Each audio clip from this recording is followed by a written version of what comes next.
마포구가 사물 인터넷 기반 미세먼지 측정망 구축 사업을 완료하고 본격적인 운영에 나섭니다. 정부는 방역 조치로 인한 소상공인과 자영업자의 피해를 보상하기 위해 1분기 손실보상금 500만 원을 지원합니다. 1월 3일 마포구 대학생 아르바이트의 예비교육 및 업무가 시작됐습니다.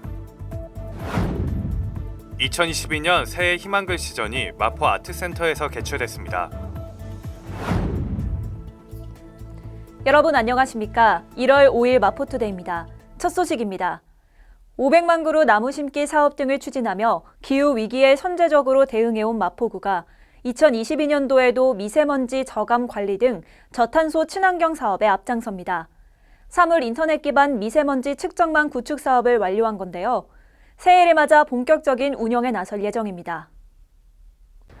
마포구는 사물 인터넷 기반 미세먼지 측정망 구축 사업을 완료하고 본격적으로 운영에 나섭니다. 이번에 설치된 IoT 기반 미세먼지 측정망은 1시간마다 데이터가 표시되는 국가 대기오염 측정망과 달리 5분마다 미세먼지 농도가 표출돼 실시간 확인이 가능한 것이 특징입니다.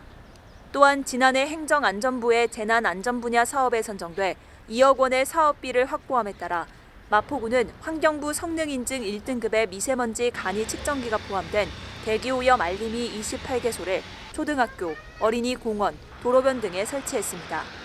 마포구는 앞으로도 맑은 대기 환경 조성 및 구민의 건강 보호를 위해 다양한 미세먼지 저감 대책을 선도적으로 추진해 나갈 예정입니다. 길어지는 사회적 거리 두기로 곳곳에서 피로감을 호소하고 있습니다. 정부는 방역 조치로 인한 소상공인과 자영업자의 피해를 보상하기 위해 1분기 손실보상금 500만 원을 선지급 후 정산 방식으로 지원할 예정인데요. 자세한 내용 안내합니다. 손실이 발생하기 이전에 일정 금액을 대출 방식으로 선지급하고 나중에 확정되는 손실보상금으로 대출 금액을 차감하는 방식으로 선지급 금액은 업체당 500만 원입니다. 이미 손실이 발생 중인 2021년 4분기와 곧 손실이 발생하는 2022년 1분기에 대해 각 250만 원씩 지급될 예정입니다. 신청 대상은 우선 55만 개 소기업과 소상공인으로 올해 3분기 신속보상 대상자 약 70만 개사 중 2021년 12월 영업시간 제한 조치를 받은 업체들입니다. 선지급을 위한 대출은 신용등급 등에 대한 별도 심사 없이 대상 여부만 확인되면 신속히 대출금을 지급하며 대출금은 이후 산정된 손실보상금으로 상환되며 보상금으로 상환되는 대출금에는 무이자가 적용됩니다. 보상금을 초과해 대출로 남아있는 차액에 대해서는 1% 초저금리를 적용하고 최대 5년의 상환기간을 적용하는 등 소상공인 부담을 최소화할 예정입니다. 지난 11월 29일부터 모집을 시작했던 마포구 대학생 아르바이트. 마포구 지역 내 대학생들에게 경제적 자립 지원과 일자리 체험 기회를 제공하기 위해 진행됐는데요. 지난 1월 3일 대학생 아르바이트생의 예비교육 및 업무가 시작됐습니다. 오늘도 열심히 구슬땀을 흘리고 있을 예비 사회인들을 큰 박수로 맞이해 주시기 바랍니다. 지난 11월 1일 모집 완료한 마포구 겨울방학 대학생 아르바이트 선정자를 대상으로 예비교육이 진행됐습니다. 마포구 지역 내 대학생들에게 경제적 자립과 일자리 체험의 기회를 제공하기 위해 총 25명을 선발했는데요. 근무 기간은 1월 3일부터 28일까지 총 20일간 9시부터 15시까지 근무하게 됩니다. 구청 부서 및 동주민센터, 보건소, 도서관 등에서 전산 업무 지원과 자료 정리 등 행정 보조 업무를 담당하게 됩니다. 예비교육에서는 성희롱 예방교육과 코로나19 예방수칙, 부서 배치 결과 발표 등이 이루어졌으며 이후 해당 부서를 방문하며 교육은 마무리됐습니다. 새해를 맞이하는 붓글씨 한획, 마포 아트센터에서는 2022년 새해 희망 글씨전이 개막됐습니다. 일반인과 작가들의 협업작품 전시와 릴레이 붓글씨 등이 진행됐는데요. 2월 13일까지 전시가 진행되니 구민 여러분의 많은 관심 바랍니다.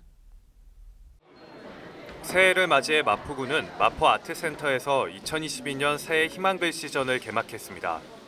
마포 문화원 주관으로 열린 이번 전시는 새해 맞이 덕담이나 좋은 글, 새해 인사말 등을 전시합니다. 일반 구민 50인과 캘리그래피 전문 작가 50인이 365일 매번 색다른 글을 만날 수 있는 일간 달력을 만들었습니다. 행사 마지막에는 새해 소망을 담은 릴레이 붓글씨도 진행돼 마포구민의 소망을 즉석에서 써내려갔습니다. 1월 16일까지는 마포문화재단 갤러리에 전시되며 1월 17일부터 2월 13일까지는 광흥당에 전시됩니다. 이어서 간추린 뉴스입니다. 각종 재난이나 안전사고로 피해를 입은 마포구민을 위해 마포구 구민안전보험 사업을 실시합니다. 별도의 보험 가입 절차 없이 자동으로 가입되며 상해 의료비 또는 장례비를 1인당 200만 원 한도 내에서 보장합니다. 1인 가구 고독사 예방 및 모니터링을 위한 마포 안부콜 모바일 안심케어 서비스를 운영합니다. 사회적 고립 가구의 고독사 예방과 효율적인 모니터링을 통해 사회 안전망의 구축을 강화할 예정입니다. 주택가의 심각한 주차난 해소를 위해 주택의 담장과 대문을 허물어 주차 공간을 확보하고 여유 공간에는 녹지를 조성해 주거 환경을 개선하는 녹색 주차마을 만들기 사업을 추진 중입니다. 많은 참여 바랍니다. 다한증을 가진 사람들에게는 더욱더 힘든 계절, 겨울입니다. 다한증을 가진 분들을 위해 대처 방법을 알려드리려고 하는데요. 수면 양말만 신기보다는 면 양말을 신고 그 위에 수면 양말을 더 신으면 땀 흡수와 더불어 보온 효과도 누릴 수 있습니다. 또한 땀 분비를 증가시키는 카페인 성분의 음료와 지나친 음주도 피해야 합니다. 그리고 평소 스트레스를 줄이는 것만으로도 다한증 증세를 줄일 수 있습니다. 마포투데이는 마포구청 인터넷방송국 누리집과 유튜브 그리고 마포뉴스 앱을 통해 함께 하실 수 있습니다. 마포투데이는 여기서 마칩니다. 시청해주신 여러분 고맙습니다.